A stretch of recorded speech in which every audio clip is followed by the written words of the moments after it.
Greetings. It's Tokazuki here from the Criminal Talk channel. And, as you can tell by the title and thumbnail, in today's video, we wanted to show you 5 true crime cold cases that are still today unsolved, and you might find them intriguing. Make sure to leave like and follow for future content to help the channel grow. Thank you. So now, let's get straight to it. The first story begins in Craig, Alaska, a quiet fishing town perched on the edge of the sea. In September 1982, it became the scene of one of the darkest crimes in Alaskan history.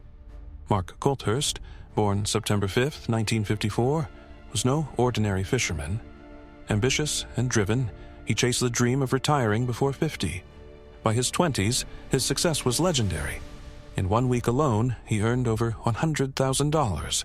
At 27, he purchased The Investor, a brand new $850,000 Zener.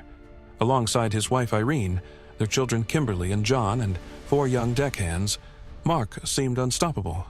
On September 5, 1982, The Investor docked in Craig. That night, Mark celebrated his 28th birthday with his crew. Locals wished him well as they disappeared into town. No one knew it would be their last celebration. By dawn, the harbor was cloaked in fog. Around 2 a.m., nearby Captain Larry Demert heard popping sounds from The Investor. Through the mist, he glimpsed a figure on deck but thought little of it. Hours later, the boat slipped from its moorings. By afternoon, it erupted in flames. The blaze was brutal. White gas had been poured inside, creating an inferno so hot firefighters couldn't approach. When investigators combed through the wreckage, they found not just fire victims, but murder victims. The bodies bore bullet wounds. 4 were identified: Mark, Irene, Kimberly, and deckhand Michael Stewart. The remains of young John, Dean Moon, Chris Heyman, and Jerome Keown were too fragmented to fully recover. Rumors spread: robbery, grudges, secrets. Witnesses recalled a gray skiff fleeing the burning vessel, driven by a young white man with glasses and a cap. Suspicion soon fell on John Peel, 24. A former deckhand who once worked for Mark and had dated his sister Lisa. The case shook Alaska. Peel was arrested and charged with 8 murders, but the trial spiraled into chaos, contradictory witnesses, shifting stories, missing evidence. After years of courtroom battles, he was acquitted. Decades later, families remained shattered. John Colthurst's body was never found. Dean Moon's sister, Ava Goodman, voiced the grief that never left. You're incredibly let down. You're sad. And then you realize that it doesn't change anything. It doesn't change that my brother is gone. The inferno that consumed The Investor left more than ashes. It left a town haunted, 8 lives stolen, and a truth still drifting in the fog of Craig. Washington, D.C., a city of power, politics, and shadows. In 2014, the disappearance of 8-year-old Relisha Rudd exposed devastating failures and left behind one of the capital's darkest mysteries. Born on October 29, 2005, Relisha grew up surrounded by hardship.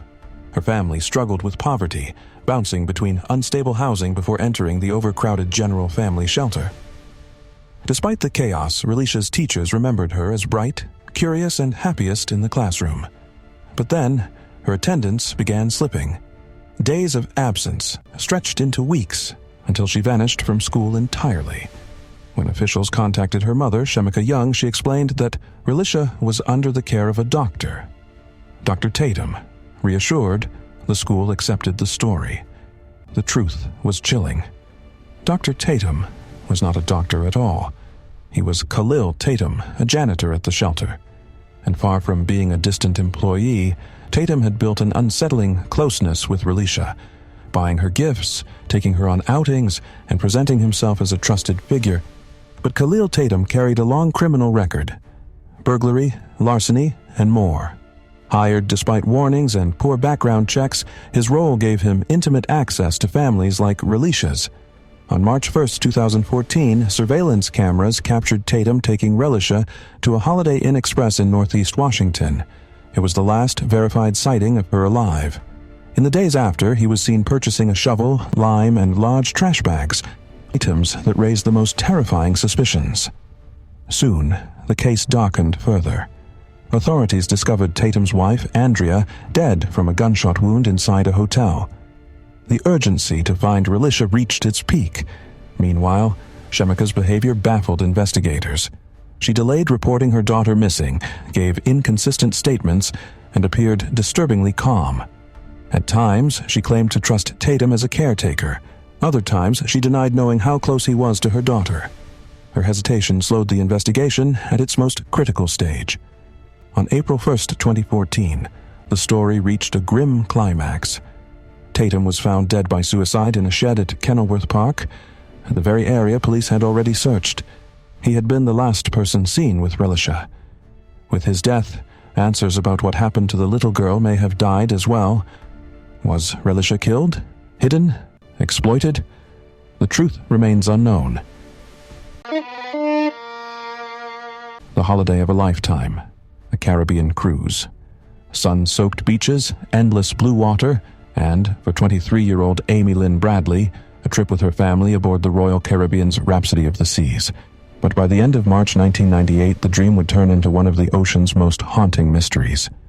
Amy was athletic, outgoing, and independent.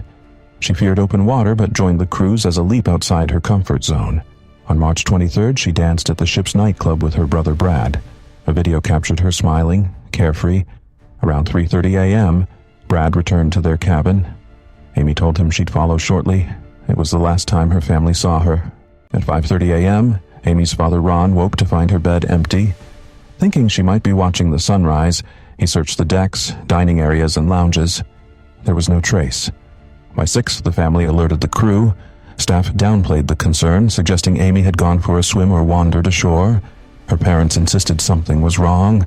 The search of the ship stretched through the morning, but no sign of Amy emerged. Her shoes and ID were still in the cabin, evidence she had not planned to leave.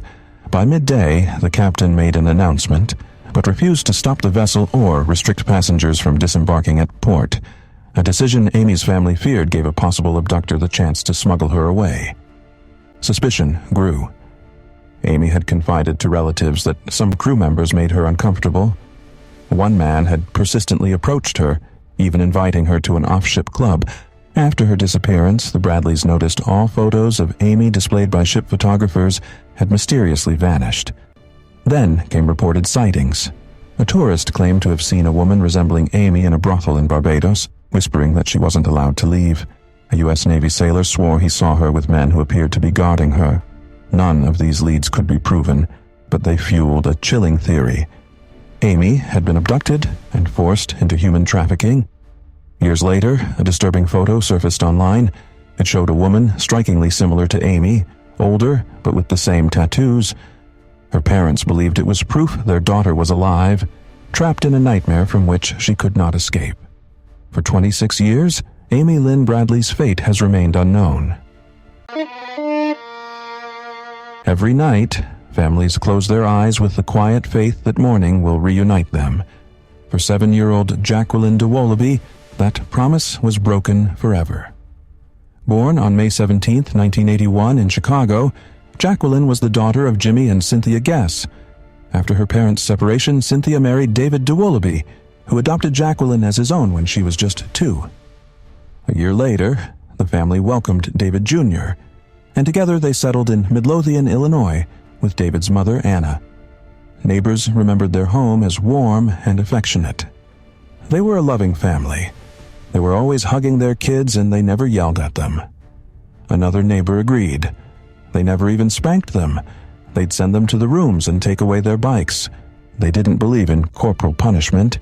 On September 9, 1988, Cynthia took the children to Kentucky Fried Chicken for dinner. David Sr. returned from bowling by 9:30 p.m. Around 10:30, Jacqueline kissed her mother goodnight and went to bed. Cynthia checked on her once more an hour later. She was peacefully asleep. By morning, the routine was broken. Jacqueline hadn't woken for her cartoons. David Sr. entered her room and found it torn apart. Jacqueline and her blanket were gone. Cynthia noticed the screen door ajar and outside a shattered basement window with its screen sliced open. Police were notified immediately. 4 days later, Jacqueline's body was discovered near a dumpster in Blue Island, 6 miles from home. She had been strangled. blood under her fingernails was type O positive, a match for everyone in the family except David Sr. Dr. Robert Stein determined she was killed the morning of her disappearance. Then came an eyewitness. Everett Mann, a 37-year-old transit worker with a history of mental illness, claimed he saw a man near the dumpsters at 2 a.m. He gave shifting descriptions of the suspect's car, eventually settling on a late 70s Chevy Malibu, like the light blue 1980 Malibu David Sr. drove. In a lineup, Mann identified David, though his photo was larger and clearer than the rest. Even prosecutors doubted the reliability of the account, yet indictments followed. Investigators suggested the basement window had been staged from the inside. On November 22, 1988, both Cynthia and David were arrested. Under questioning, Mann faltered. It seemed like a man. It appeared to be a large nose, he admitted, noting the poor lighting. He retracted parts of his earlier testimony. Still, David was convicted of murder and sentenced to 45 years. Cynthia was acquitted. Years later, Northwestern professor David Protas uncovered serious flaws in the case. Mann had been diagnosed with bipolar disorder before his interview. In 1991, David's conviction was overturned. The court ruled, "We note that the probative evidence against David is no greater than the probative evidence against co-defendant Cynthia. We conclude that the trial erred in denying David's motion for a directed verdict." Other potential suspects surfaced, including Timothy Guess, Jacqueline's uncle, who gave a false alibi and later bizarrely claimed the spirit made him invisible. He was never charged and died in 2002. The case inspired a book, Gone in the Night, and a CBS miniseries. In 2016, defense attorneys reiterated their belief that David was scapegoated. I don't think they had a very strong case, but because it was such an emotionally charged case, they needed a defendant. Decades later, no one else has been arrested. The true tragedy lies not only in the failed investigation, but in the life stolen. Jacqueline never got the chance to grow up. At her eulogy, David Sr. gave her a final promise: "You will still be a cheerleader and anything you ever wanted to be in life, in my heart." In the world of journalism, some stories demand more than headlines. They demand blood, courage, and the ultimate price. For Ilaria Alpi and Miran Hrvatin, that price was death. Born in Rome in 1961, Ilaria was a rising star. Brilliant, multilingual, and fearless, she pursued truth across borders. After studies at Sapienza University, her path led to Cairo and later to Somalia. By 1992, she was reporting for Italy's RAI3 network, covering the Civil War and the UN's Operation Restoring Hope. But she was chasing something darker: whispers of arms and toxic waste trafficking, where European businesses and Italian interests were suspected of trading weapons for Somalia's shores as dumping grounds. By March 1994, Ilaria's investigation was deepening. Alongside cameraman Miran Hrvatin, she traveled to Bosaso to interview a warlord. What they uncovered remains a mystery. On March 20th, as they returned to Mogadishu, 7 masked men armed with AK-47s ambushed their car. A hail of bullets ended both their lives instantly. At first, officials claimed it was random violence, a tragic accident in a war zone. But soon, doubts spread. Why were these journalists targeted? Why was their driver spared? In 1999, Ilaria's mother, Luciana Alpi, published a book, The Execution. She accused the Italian state itself, writing that her daughter's death was orchestrated by the Italian Secret Service. A year later, Somali national Hashi Omar Hassan was convicted and sentenced to life, yet the conviction was plagued by doubt. In 2001, his sentence was reduced. By 2016, his name was cleared entirely. He was awarded millions in compensation. Luciana supported his release, but with bitterness. It's as if she and Miran Hrvatin died of the heat in Mogadishu. We don't have the truth, and I don't think we ever will. Theories multiplied. Mafia informant Francesco Fonti claimed the 2 journalists were silenced after witnessing toxic waste dumping in Bosaso. In 2004, the Italian parliament launched an inquiry, but its leader, Carlo Tormina, dismissed it all, declaring, "In Somalia, she, Alpi, was on vacation. It was a bandit act." and it is false that Valeria was executed for her services. Stop." On Twitter, he repeated, "It is the truth." His words outraged colleagues. Robert Menard of Reporters Without Borders called it an endless shame. By 2014, classified files were declassified, but the answers remained elusive. In 2019, prosecutors refused to close the case, but no killers were ever found. In 2022, Hassan himself was assassinated by a car bomb in Somalia. His lawyer claimed it was the Islamic terrorists, no doubt. They killed him for the purpose of extortion. The murders of Alpi and Hrvatin left scars on Italian journalism. The Ilaria Alpi Prize was created in their honor, later evolving into the Dig Awards, celebrating investigative courage. 30 years later, President Sergio Mattarella gave the only truth that remains.